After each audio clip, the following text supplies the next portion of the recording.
PBL on tour, Creamline official lineup, kulang sa open hitters, may makukonvert na naman?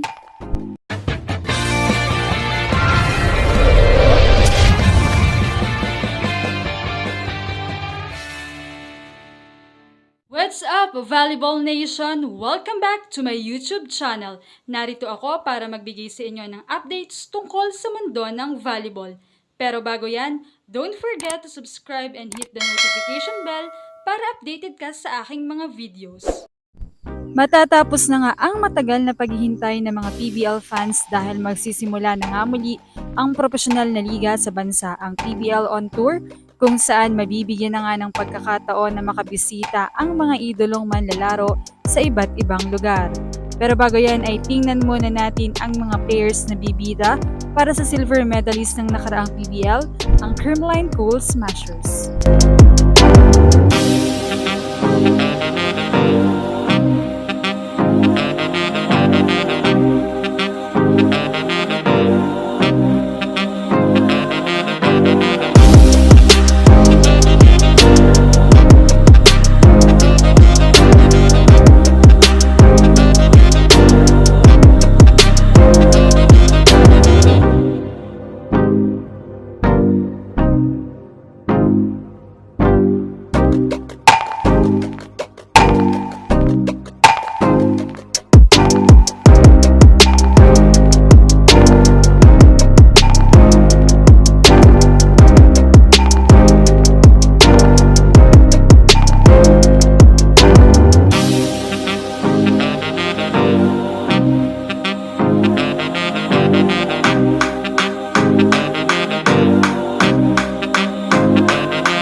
Kung mapapansin nga ay talagang na-retain pa rin ang mga OGs, habang si Turing at Celis nga ang nadagdag at ang mga umalis ay si Vonape, habang si Pons ay pansamantalang hindi muna naka-line up dahil sa kanyang beach volleyball.